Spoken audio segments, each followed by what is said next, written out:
Hello, everybody. Kevin Luther here, owner and winemaker at Voluptuary Lucid Wines. And I'm Jerome Luther. I'm his brother and helper here at the winery. Yeah, he's a humble man. He's the hidden power behind Voluptuary Lucid and does a lot of behind the scenes shipping and got all of you guys who are tasting here today your wine tasting kits, just as you see here in front of you. Whatever you guys drink at home, he's the guy who takes care of all that. He's still the great Oz. I'm just the guy behind the curtain. It's a good match, and really proud to be working with my brother here on these locally produced urban industrial micro wines that we make here. I'm a small winemaker here in Sacramento, California, and we make our wines in a very small winery in an industrial urban setting. So thank you guys for supporting us. Thank you for joining us for this wine tasting. And yeah, look forward to tasting through this beautiful lineup of five wines. We have a white, a rosé, and three reds that we're going to be tasting through today that you'll also have in front of you. So we're going to start off because I'm going to tell you a little bit about our winery and myself and giving you some context for everything. But I find that I and we are a lot more interesting when you have a little bit of wine in your glass. So you can pour that first one. That is the L1 Skin Contact Chardonnay. Yeah, So and those of you out here, we have these set up because not everybody has the full bottle set. We've got a variety of different options. So some of you have the 50 ml kits, some of you have the 100 ml kits, and some of you have full bottles. So we show this so you can see what they look like, but you might be pulling yours from the little mini bottles. exactly. So whatever you're tasting with, thank you for joining us. And this first wine is going to be the L1 Skin Contact Chardonnay blend. So this is very different from your normal Chardonnay. Chardonnays tend to be very oaky, buttery, kind of over the top. I was going for a much more fruit forward style here. So Chardonnay, its natural fruit, expresses more peach, pear, apple, orchard fruits, and a little bit of citrus. Viognier, as a blending component, 25% of this blend, brings in more tropical fruits and floral notes and really boosts that fruit aromatic. And then secondarily, the fact that this wine is skin contact fermented, which is a rare technique for white wine, really accentuates the fruit characteristics as well as a spicy breath to the body. And what is skin contact? That it's when it's aged on the skins, or like, can you explain that process a little more? Absolutely, yeah. So skin contact is a ancient technique of winemaking where white wine is fermented on the skins, and this is really rare because typically in the modern era, white wines are fermented just the juice, and this gives you a very fruity, light white wine, like what we're used to. You know, you think Sauvignon Blanc, that sort of lightness. Now, if you ferment on the skins, this is an ancient technique actually discovered by an alcohol archaeologist, which is like the coolest job ever. And he discovered that ancient winemaking in Georgia, which is one of the first countries to ever make wine, what they did was they crushed white grapes and fermented the juice and skins and stems all together and actually buried them in a ceramic pots in the ground. Because back then they would have these refined processes and barrel aging and this and that. Yeah. They used the pots they had, crushed the grapes, and just let the fermentation happen. Yeah, and just aged it in the ground, you know? So kind of crazy. That's quite antiquated. So our technique is a little more modern, but we do ferment on the skins for about 2 weeks, extract intense fruit flavors from those skins, as well as some spice and a little more body than you're used to seeing in a white wine, and then aged it in barrels like the ones behind us. So these are neutral oak barrels. They add a little bit of oak flavor. And then on top of that, I aged this wine on apple wood and acacia, which it's a really rare thing to age wine on anything but oak. But these other woods, the apple, accentuates the apple flavor. And you might even notice in this wine, it has this almost apple cider, mulled apple cider kind of characteristic going on. You can actually almost see that as well. It's got a little bit of cloudiness, and it's got that amber color from the skin contact. Yeah. All kind of remind me of the cider, the apples. Exactly. And that amber color, a lot of people call this orange wine or golden wine, referring to that color and that kind of, the flavor intensity and the orangish kind of flavors. You get the peach, the citrus. But, it's confusing because some people call it orange wine and it makes you think it comes from oranges. This is purely white grapes fermented on the skins with a golden orangish color from that skin contact. I'm a big fan of this one. And I think a lot of it is because of those styles there. Your traditional Chardonnay, which there's nothing wrong with that. Every wine, has a different taste and for different people. But this is absolutely not that. And that buttery, oaky, like traditional Chardonnay isn't for me. And Yeah. this one is perfect because of all those orchard fruits and that like funk and body from the skin contact. Exactly. I think this is the white wine for non-white wine drinkers, or like it's a really good fall and winter white wine where it's just a little more complexity to it, a little more going on. I can Awesome see during that. summer cold, but it's really nice during winter. Like you can almost serve this at normal red wine serving temperature to get more of those intense aromatics. Put it with some pumpkin pie with some spice with it. That sounds really good, actually. So yeah, so that's this first wine in terms of flavors and winemaking. So now that we've given a little bit of wine in your glass and you guys are tasting along with us, I want to give you a little context for who we are and why you're tasting wine with us. So we are Voluptuary Lucid Wines. Like I say, we're here in Sacramento, California, and we are a tiny little winery. I launched this as a side project while running other folks' wineries, much, much larger wineries. And I wanted to launch a winery that focused on things I was really passionate about: organically grown grapes, organic winemaking, sulfite-free, vegan, all the things that match my personal values and things that I do and how I eat, how I interact with the world. So I tried to encompass that in my winemaking and in the wineries that I launched. And so focusing on that, and then really getting back to handcrafted small production winemaking that I'm doing here at Voluptuary Lucid. So my background before launching out on my own was I went to UC Davis and got my degree in viticulture and enology. And after getting the degree there, I hopped around the world and globetrotted and hopped over to Australia and Argentina, New Zealand, Oregon, Paso Robles, and apprenticed at a bunch of different wineries to gain experience and really just learn all the nuts and bolts of the craft of winemaking. Are you sure the alcohol archaeologist is the coolest job ever? Because that doesn't sound too horrible either. It wasn't a bad way to spend my 20s, traveling the world, learning winemaking. So I had a really good time doing that, as well as a lot of experience to see how different countries made wine and really gain insight into all these different techniques of winemaking. So then I came back to Sacramento, California, my hometown, and started running other people's wineries for them, building them up from startups to medium sized wineries. So, really helping other people succeed in their winemaking and being this behind the scenes guy running the vineyard and winery in that way. And while doing that, I went back to school and got a second degree in wine business from Sonoma State, as well as a sommelier type degree called WSET, to just broaden all my experience and gain all the knowledge I needed to finally launch my own brand. Like, okay, I've built other people's wineries up. Let's focus on something I really care about.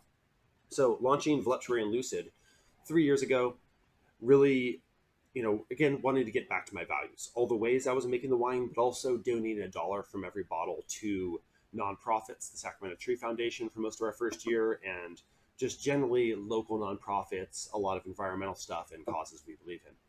So that's still core to us from the beginning. Our first year in existence, the only way people could taste our wine was by tasting us at nonprofit pouring events. We were doing that almost weekly. Jerome was doing a lot of those pourings and just trying to work within the community and give back and create some nice commerce cycles. And that's why I joined the company. Is that one, he was growing too fast to handle as a one man company, and two, he stands for a lot of things I believe in. Not only the causes, weekly we were doing charity events, but also just making good wine that's not only made ethically but made deliciously. So I was director of design and development at a company that built things. I managed the estimating and project management and drafting departments, but couldn't pass up the opportunity to do this, drink wine and make food pairings and work with charities. And so I came and joined him here, and it's been Yeah, it's been wonderful since. it's That been was about a awesome. year ago. It's been an awesome pairing, having Jerome help me run things behind the scenes. And yeah, so, all of that propelled to the point where I finally quit my day job and, running someone else's winery, put all my life savings into really launching to the next level. And in spring 2020, we had our launch party. I'd rented this roller door in this industrial lot, put my life savings towards this one thing and launching our tasting room in March. We had our launch party scheduled for March 28th. We had bands and circus performers and food trucks all lined up, and a couple hundred people were going to be coming. And just a few days before, the stay-at-home order for COVID hit. So it was like the worst possible timing to do a business launch and to really launch to that next level. So we just brainstormed and quickly adapted. I had this backburnered idea that I'd had for a long time to do wine tasting kits and virtual tastings, but it never quite seemed the right time. And it was like, okay, now's the time, now or never, because we can't launch physically and who knows what's going to happen. So we launched the kits, we launched the virtual tasting, announced it on Instagram, and in 24 hours sold out our first 100 kits. And then managed to coordinate it and film it in less than a week on the date that our original live tasting was going to be. Yeah, it worked out great because honestly, when we announced it, it was just like, okay, we need to do this. We had no idea how to do it. Like we it's like lying on a resume and then figuring it out your first week on the job. Yeah, pretty much. And so we figured out the kits, we figured out the virtual tastings, and we did it. And it just really exponentially blew up from there. We started doing weekly virtual tastings. You know, the kits grew and got refined to the point where we were getting so many views, 20,000 views on Facebook and hundreds of kits a week, that we started getting more and more inquiries from large groups and corporate groups. So a lot of you guys watching today are probably corporate groups or large family groups. Thank you all for joining us. And thank you for your support of our small business micro winery. My thank you for helping my dream and our dream come true and keep us alive through all these crazy apocalyptic times. So without further ado, let's continue rolling into this wine. So this first wine, the L1 Skin Contact, hopefully you're all enjoying that wine. I want to introduce you to a little bit of our pairings here. So food pairings for this, I think this goes great because it has a little bit of creaminess and a little richness with white sauces and creamier cheeses, but also because it does have a lot of fruit characteristics. All the fruits you're tasting in this, those fruits, those cheeses goes really well with this wine overall.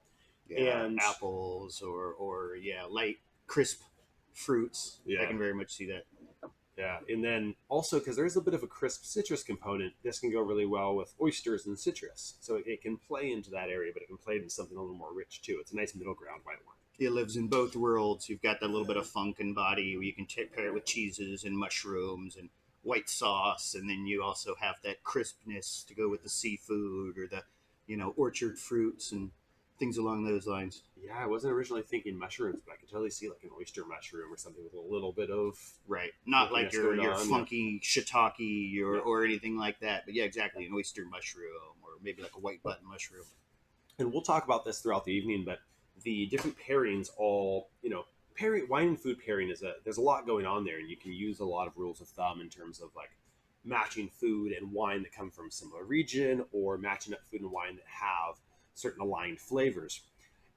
And there's all these different rules, but in the end, assemble a bunch of good food in front of you, have some food, have some wine.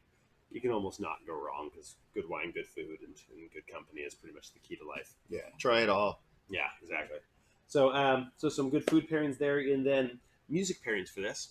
Our music pairing is "Chill or Be Chilled" by the Polish Ambassador and Nicki Minaj. It's one of Nicki's more relaxed songs. Very chill, and it's about kind of relaxing on a tropical vacation. Really. Something we'd all be like to be doing right now. Yeah, and that's my life pairing for this. This was pre-COVID written. My life pairing for this is a tropical vacation, but during COVID you can't go on a tropical vacation. So my pairing for this is, sitting in bed in your pajamas during COVID, drinking a bottle of wine, maybe straight out of the bottle, while watching the movie Tropic Thunder. Yeah, and I think of this one as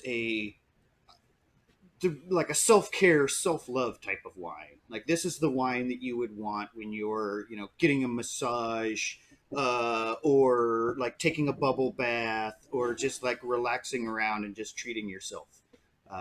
So ironically, given that it's the Skin Contact, I think of it as a solo wine, but I really do feel that way with this one. Yeah, no, I feel that too. So, okay, and then to finish up, my literary pairing for this is from Charles Baudelaire. And he says, "One should always be drunk. That's all that matters. But with what? With wine, with poetry, or with virtue, as you choose. But get drunk." And I think what this ancient poet was trying to say was that one should be passionate about something, whether that's, breathe wine. It in until you're intoxicated with it, whatever you're doing. That's well put. I like that. Exactly. So be passionate about something, breathe it in, become intoxicated with we encourage wine, but there are other things to be intoxicated with. So, yeah, that's the first wine. Hope you guys enjoyed that. And we're going to roll into our second wine, the L2 Urban Flora Rosé. So, I often get asked, do you need a particular wine glass or, a special style of, way to taste wine? And I always tell people the most important thing is to keep your pinky out. That always makes it classy, no matter what. But no, I mean, the simple answer is you don't need a special glass. It's fun. It's kind of nice to have all these different glasses, and I like to goof around with it, but absolutely no need to have any special glass. I often drink out of a mason jar, and, really whatever works for you, just have fun with it. Wine is both serious and not serious at all. You got to have fun with it. I would say actually the mason jar is more appropriate than that one there because it's all about utility in my mind. And the one thing about the wine glasses being concave at the end there is you're not going to spill it out when you're aerating it. When you do it with one of these, it tends to your vortex like flies out and you got a tornado in your face. It's a good point because one of the main reasons for a wine glass is actually the swirling, which helps. What you're doing is you're essentially agitating the wine to volatilize it so you can get more intense aromatics out of the wine. And if you do that, you can actually, and this is a good one for that because it's got a lot of those aromatics, that if you swirl that, you can really smell those floral notes and those light fruit notes just kind of like wafting out. Yeah, absolutely. So yeah, you can give that a sniff and a smell. And yeah, very fruit forward, a lot of watermelon, strawberry, cherry, berry type fruit flavors. You might also get a little more crispness, like a cranberry hibiscus kind of thing going on. So I think it's got this nice mix of those red pink fruits and crisp aspects. And you're going to notice it's a darker style rosé. That comes from the fact that this is a Sauvignon style rosé of Barbera and Pinot Noir primarily, with a pinch of Muscat. And Sauvignon comes from a Latin root of to bleed, that you have these skins and juice together, extracting color and red fruit flavor into the juice. So you go from a clear juice, the juice of a red berry is still clear. As you ferment the skins and juice together, you start to get a little bit of extraction of that red fruit flavor into the juice. And after a day or two, I will Sauvignon this off, so bleed off that juice, which is extract a little bit of that red flavor, a little bit of that red color. And as opposed to some rosés that are Sauvignon or pressed off immediately and have a very light color, but also have a very light flavor. I want a little more flavor intensity. I want that light red, pink fruit flavor. And just a little more going on, because I think rosés these days have turned towards this copper salmon color, and they're just pure crisp acidity. And it's like, okay, it's not as fun anymore. This has more fruit, but it's not sweet. It's I think a nicely balanced rosé. Yeah, I agree. It's still like a nice, dangerous, like day drinking wine, but it's not like that wine cooler that so many rosés become by being so sweet and light that it's not really. It doesn't seem like it's quite wine anymore. Exactly. It's more like your alcoholic Kool-Aid. Yeah, and those rosés have their place, the sweeter style rosés, the sweeter style wines, but I was definitely trying to strike a balance where it's like so fruit forward and dangerously easy to drink that it has that fun of that sweeter style rosé, but while still being drier and serious and crisp enough to be like, just refreshing at the same time. Yeah, and then we get that a lot on this one, the people talking about it being really sweet, but it's not really. It's a dry wine, and none of these have really like residual sugars in them. It's so fruit forward and with those floral notes that it kind of comes across that way, but just because of the flavor profile. Exactly. So all that fruit gives this impression of sweetness without actually being sweet. So that's kind of the flavor profile and how the wine is made. I mentioned it comes from Barbera grapes, which give a little more of the darker fruit and acidity, and Pinot Noir, which gives you a little more of the light red fruit. So, that's the winemaking and flavor profile. In terms of pairings, this wine, by the way, with the music pairings, feel free to throw on the music pairings if you're like, oh gosh, I don't even care what this guy's saying. Just mute us and play the music while you're drinking the wine. I've heard that actually, tasting along with the music pairings, or you can have it in the background while we're talking, is a kind of cool experience because the music pairings are meant to kind of capture the energy of the wine and reflect metaphorically in a way that, kind of the way I feel this wine is meant to be drank and consumed is, in the context of that music. So for this wine, it is All the Time by Bahamas. This is a song about relaxing and not being in a hurry, got all the time in the world, just chilling, you know. And I think this is the kind of wine you want to drink on a relaxed kind of day like that. No, I agree. I think like, and I know you're going to jump into the life pairings, and mine are a little different, but they kind of play off what you're saying. Yeah. There is, I do think this is a perfect summer day drinking wine. It's one on like a really hot day when you're chilling out on the porch at sunset, or when you're rafting down the river and it's just boiling outside, or gardening in your yard and just like enjoying yourself in Nate. Like this is a good one for just hanging out outside. Yeah. No, I agree. That's literally like those are my pairings. Is hot day, beach, summer, river, exactly. And then in terms of food pairings, this pairs wonderfully with the fresh fruits you're tasting here. That watermelon, that kind of bright fruit, and Jerome pairs watermelon bites with this, which is watermelon, mint, and feta. Right? Yeah, and you could do that other ways. That's one that I really enjoy because the watermelon, naturally, this has got a lot of watermelon, fresh fruit type of flavors, and the mint kind of plays off of the floral notes in this a little. The feta doesn't really play off of this as much. It plays off of those two ingredients and makes your nice sweet, herbaceous, salty kind of pairing there. And I think it goes really, really well with this.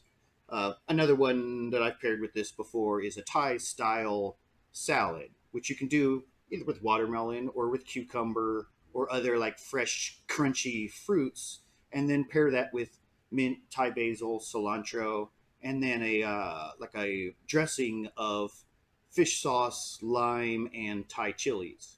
Might sound a little weird, but it really works well in the same way the first one does, because you've got this sweetness, you've got this herbaceousness, and then you've got like a salty funkiness, as well as a spice that works well with this, as playing off of the sweetness. And so I think in this case, all of these pairings play off like the crispness, some of the fruit aspects, and generally this wine I think pairs well with things that are a bit spicy, because with spicy you don't want a dry tannic red wine. You want something, either white wine or rosé, that's either sweet or like soft and sweet tasty. It has that fruit characteristic. So I think this wine goes really well with spicy food. I love this with tacos, some lime, a little spice. Yeah, anything Thai or Mexican is almost like a perfect pairing with this. Like al pastor tacos, or like just any kind of Thai dish is going to work really well with this. Yeah. So exactly, any of these kind of spicy style cuisines. So with the tacos, I think that's a great lead in to my literary pairing, which is Tom Robbins in his book Jitterbug Perfume. He says, never underestimate how much assistance, how much satisfaction, how much comfort, how much soul and transcendence there might be in a well-made taco and a cold bottle of beer. So obviously this isn't a beer, this is a wine, but I think this is the kind of wine that captures that beer energy of just laid back, relaxed, hot summer day, having some tacos. And honestly, this is one of those wines that I make that I get a lot of feedback. It reminds people of almost a sour beer, like a fruity style sour beer. So it has kind of that energy. I can very much see that in that beer reference, like we were talking about with the skin contact, where the first one, the white, where you can enjoy that either chilled or kind of at room temperature and get the different profiles from it. This rosé, while it's done with a red grape, I'd say it's pretty much purely a chilled to the max type of wine. You want this one ice cold on a hot day, and it works really well that way. Absolutely. So thank you guys for tasting through these first two wines with us. Now we're going to have our musical guests up here in a second. We have Ruby J and Aaron Franken, who are going to be performing a wonderful song they're going to be doing here in a second. They're going to set up, and we're going to clear out some of this wine. All right. Thank you, guys.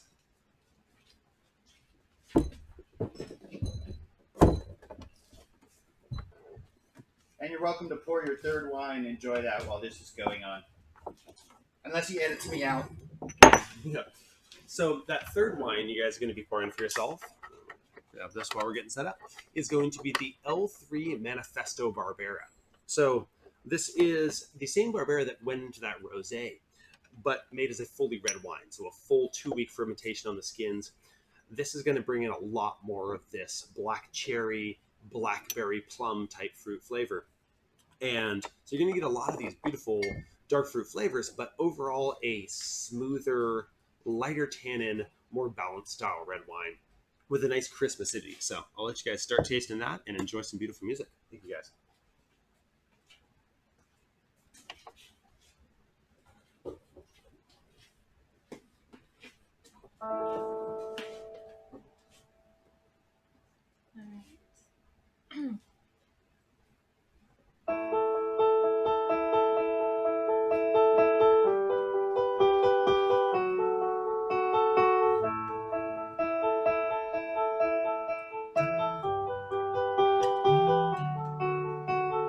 Never spent so many minutes traveling so short a distance.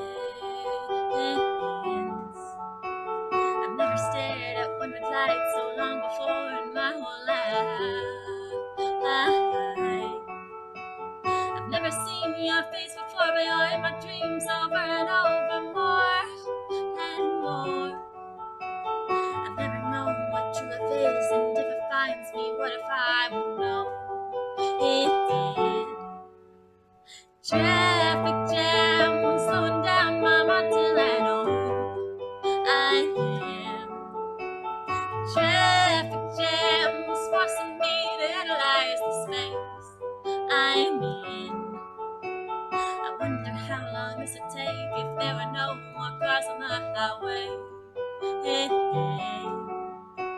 I wonder if I fell asleep behind the wheel, what would I be dreaming?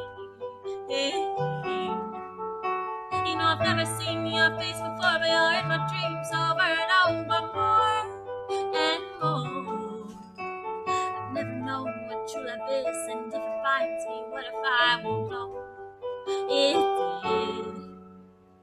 Traffic jam, slowing down my mind till I know I am.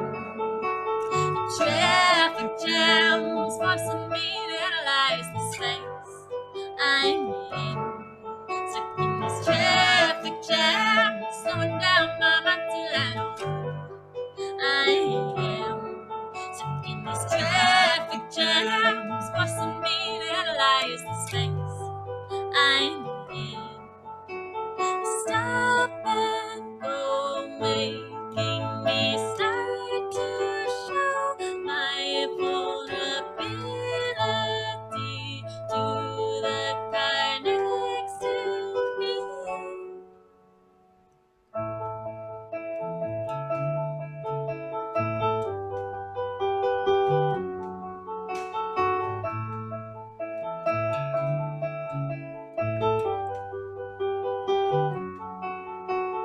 I've never spent so many minutes traveling so short a distance. I've never stared at one red light so long before in my whole life. Can't stop this traffic jam, slowing down my mind till I know who I am. Can't stop this traffic jam, forcing me to analyze the space I'm in. Stuck in this traffic jam, slowing down my mind till I know who I am. Stuck in this traffic jam, forcing me to analyze the space I'm in.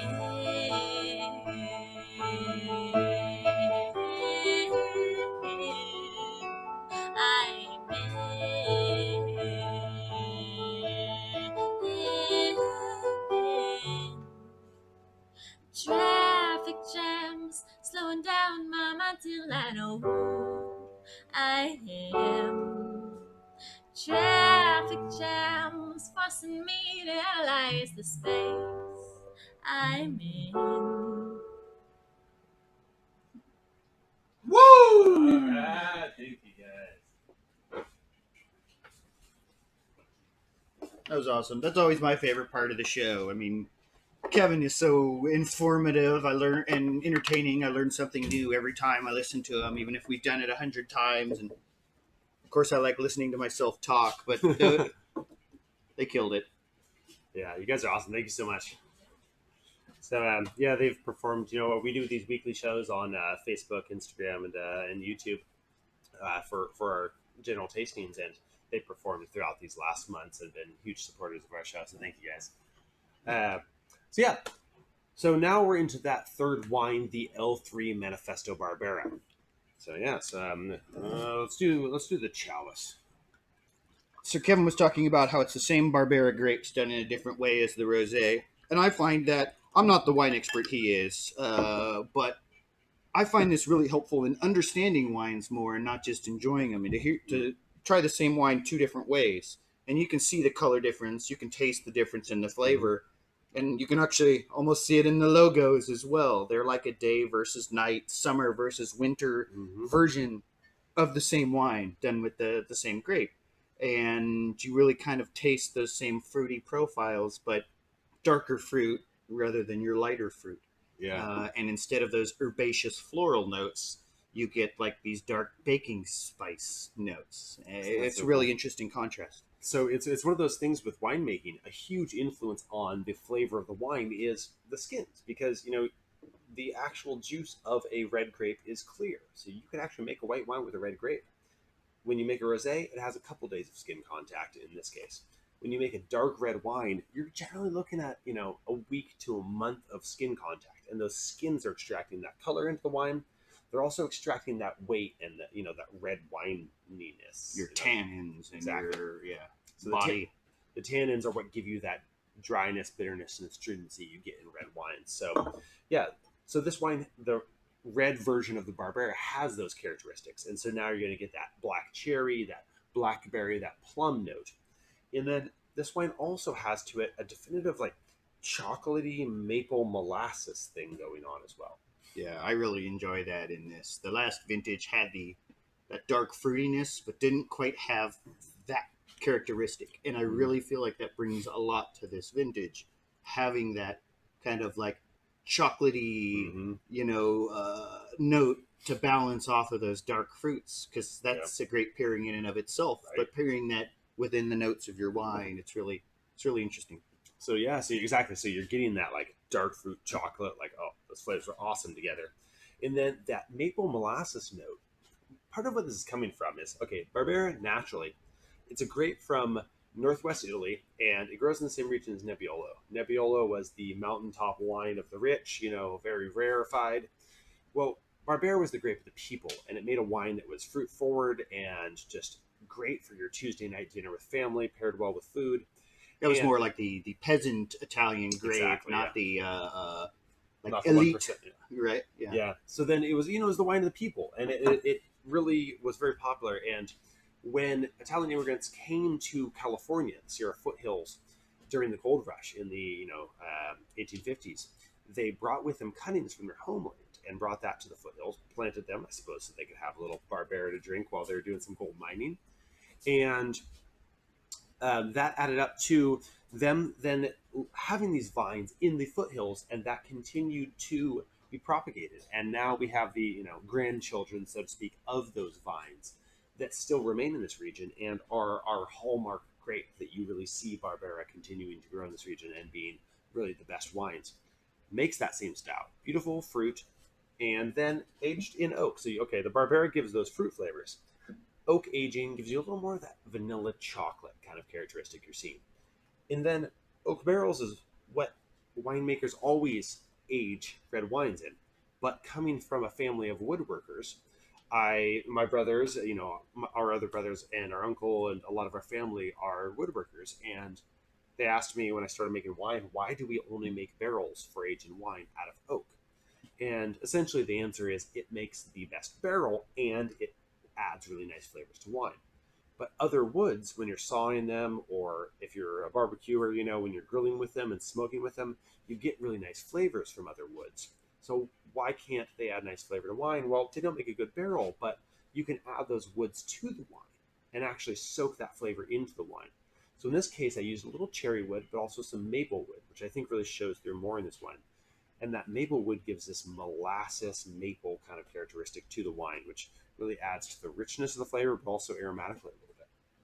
Yeah, I agree, and I think it's really interesting, and I appreciate that you did that with the woods, because it really does lend a different flavor profile to things. When you could use a maple wood and you get this maple syrup, molasses, brown sugar type of note. Yeah. You could use cherry in there, and you get this deep, dark fruitiness.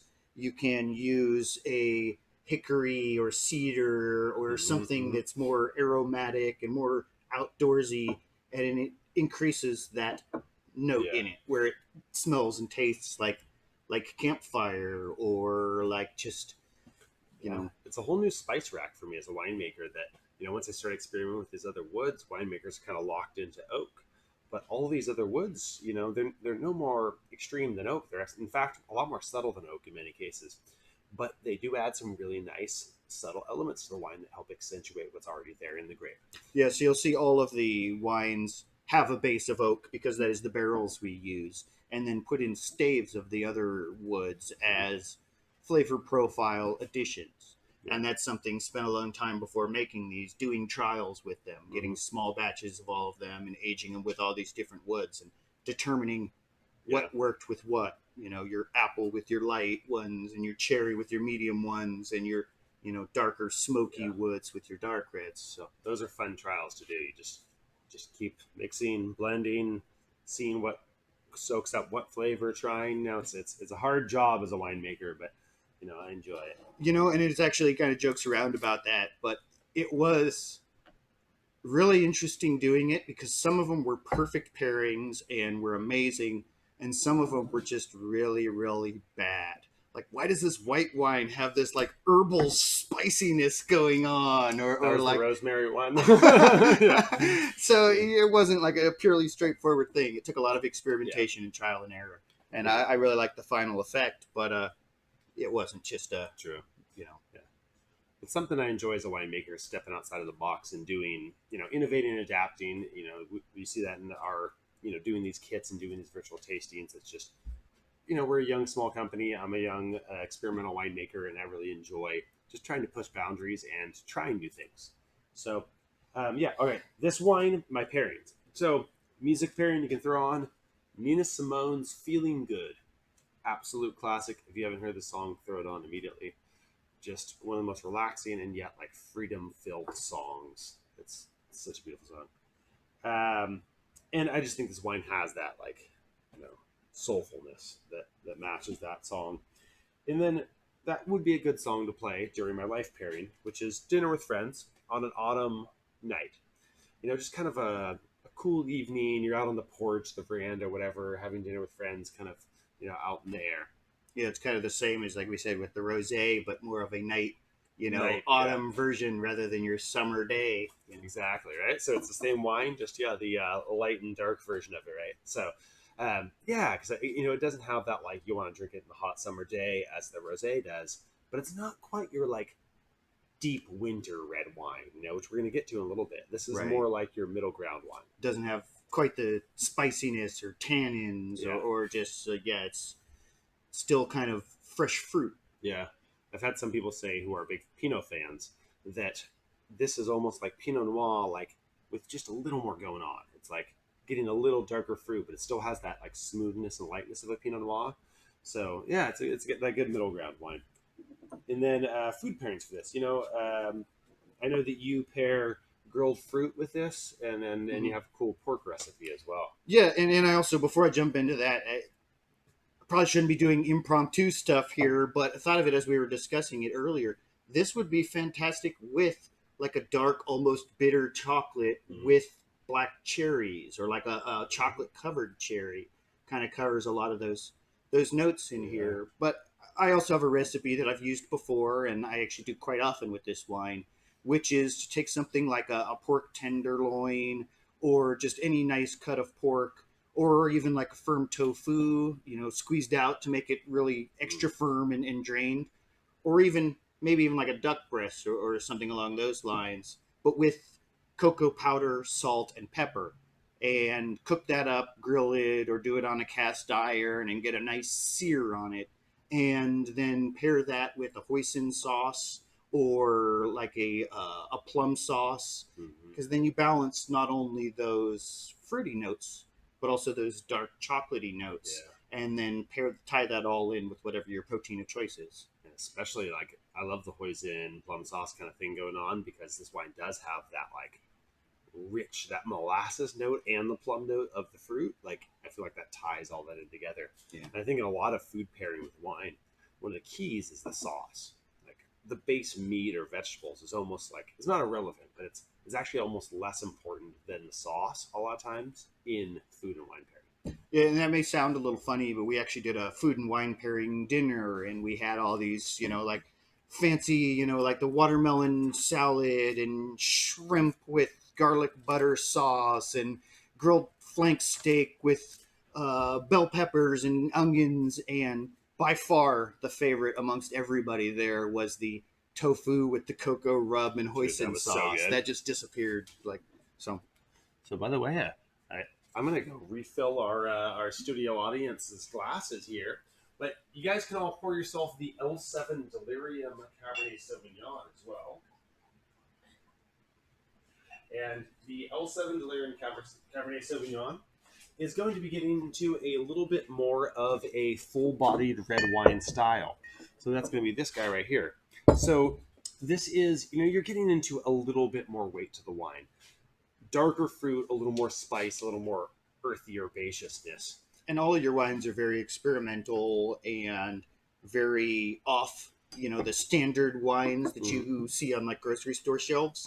But of all of them that we're tasting today, I would say this is the most like a typical red, so to speak, and that it's got that spice and tannin and just like full-bodied flavor to it without too much complexity.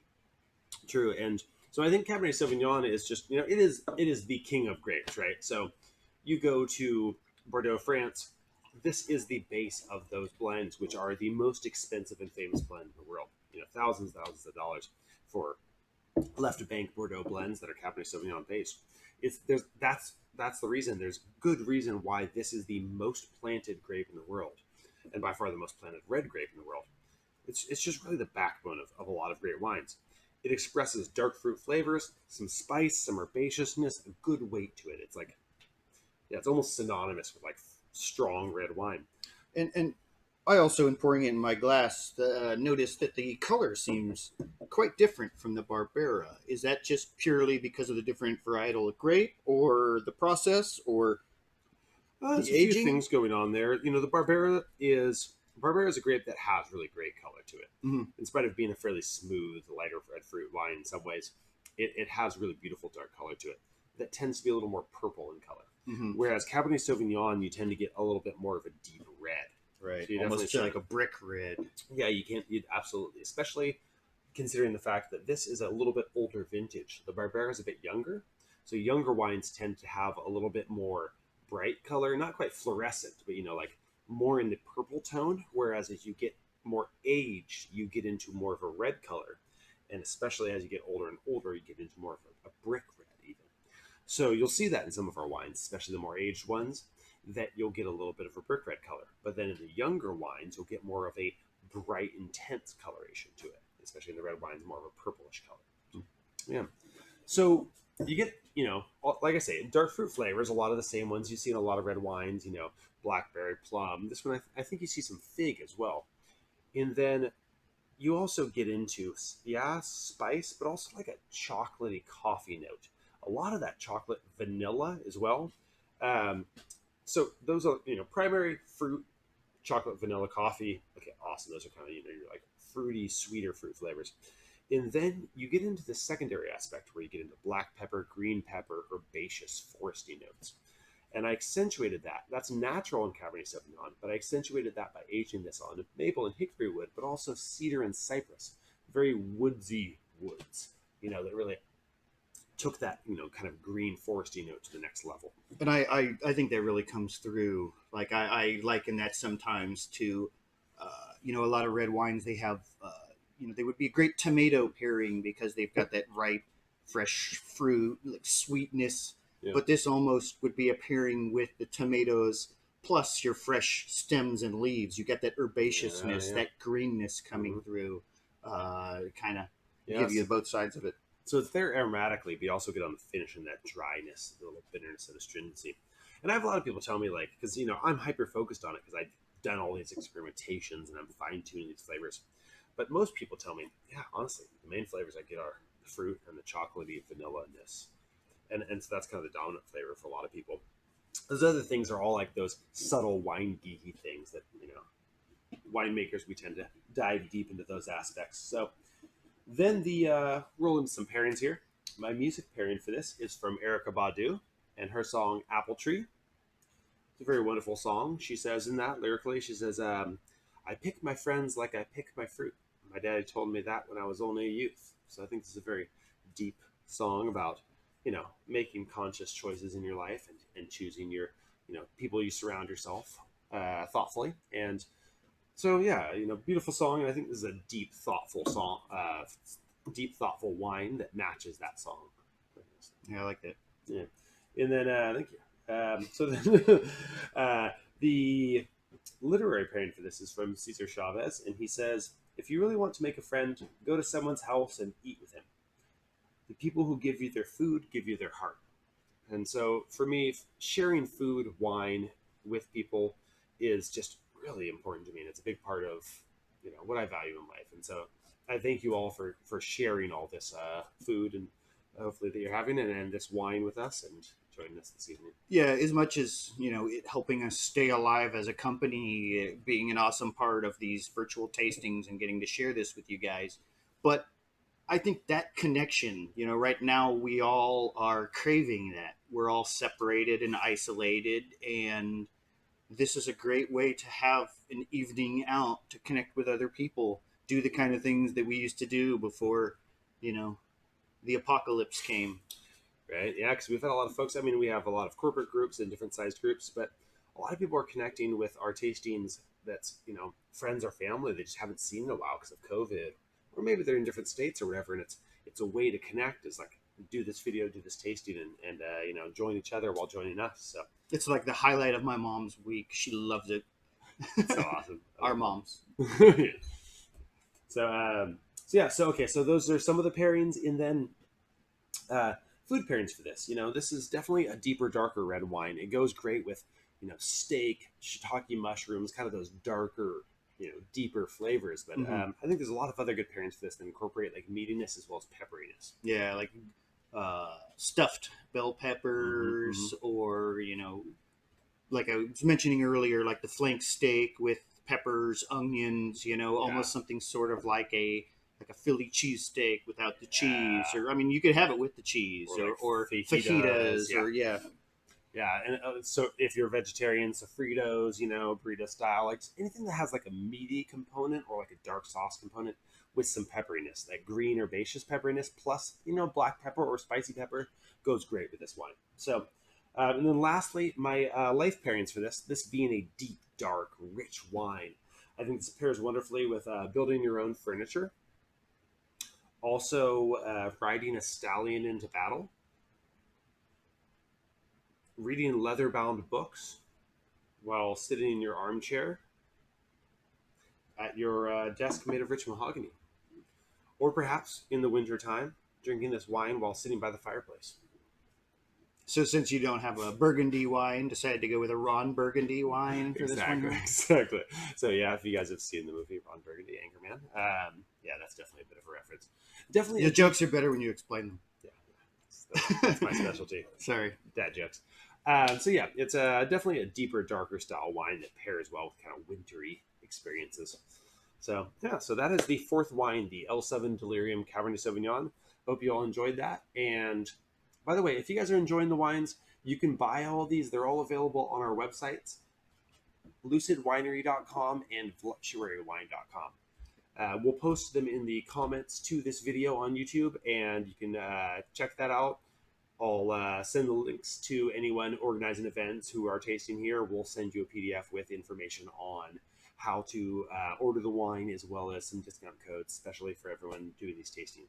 Yeah, and this is just a small sampling of our wines. We've got, depending on when you order, anywhere from a dozen to 20 different wines in circulation. So you can not only get all of those different bottles by the bottle, but we always have a few different tasting kit options as well. So while you have this one here, you could also try the new releases that aren't yet in circulation, or try different lineups that we've paired before, and they have different shows associated. So if you're interested in this and you want to have your own with your family, with your friends, for a bachelorette party or a wedding or a corporate Christmas party, you don't have to relive the same experience. We got plenty of options, or the option of doing a live tasting with you on Zoom. Yeah, absolutely. So through these public tastings, we have all sorts of different themes, whether it's a fundraiser for a nonprofit or a trivia or a bingo night or a Father's Day.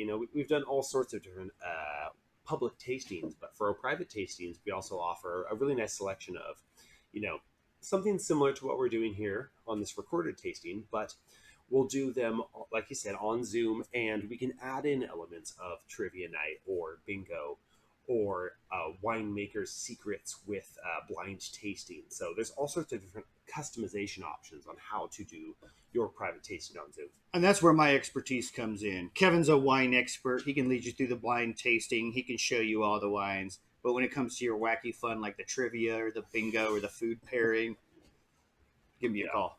Yeah. And if you haven't figured it out by this point in the night, he's the funny brother. So if you guys are wanting the more laid back fun tasting, he's like, don't oversell me, bro.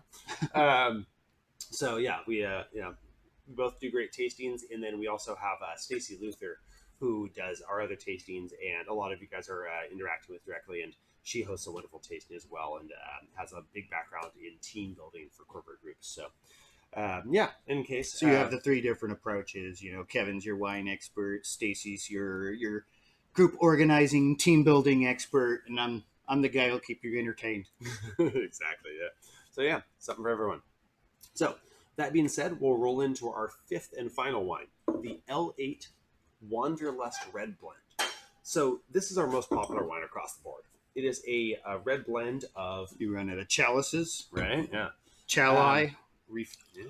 Plural of chalice. There you go. Huh. Learn something every day.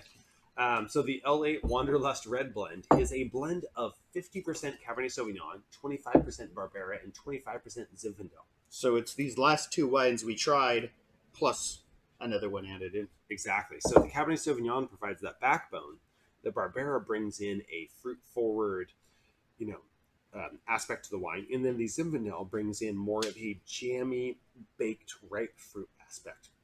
So you get this really nice mix that, it balances all these extreme flavors of the three components while resulting in a wine that is complex but integrated and balanced. So it's in many ways one of our most intense wines, but also one of our smoothest.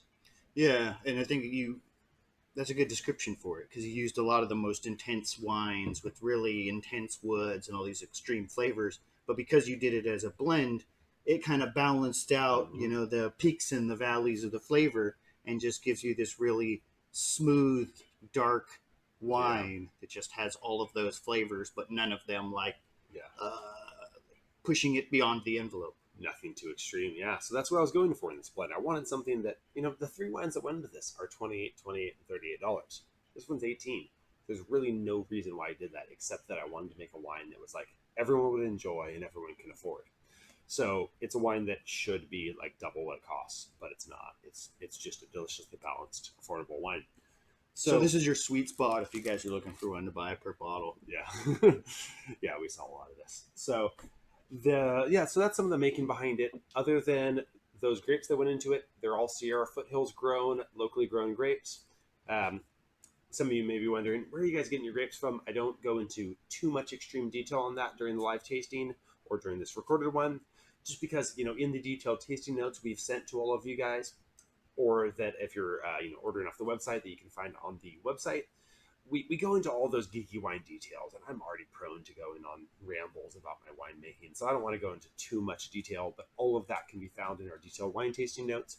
But all of these are foothills grown, and, you get really ripe fruit flavors from that fruit of those components. But then I aged this on oak, also maple, hickory, and a little bit of charred whiskey style American oak that gives you a little bit of that smokiness on top of all that really ripe fruit, which I think is a really cool component. Yeah, it's one of the best components of that. You get that smokiness, you get that like carbon char type of note, but and a little bit of like those I want to say like vanilla notes that gets brought out by the charring, but without like so many of the whiskey oak wines that you have out there. They focus so intensely on that it kind of overwhelms the wine, and you end up with something that you don't really get to taste the fruitiness. You don't get to Yeah. taste the spiciness because all you have is like this whiskey overnote rather than like a whiskey undertone. In this case, I tried to keep it at a nice balanced level where it is like it adds to the fruit, it adds to the characteristic of the wine without taking over it. So hopefully you're all enjoying that aspect. In terms of pairings, this wine is called Wanderlust after all.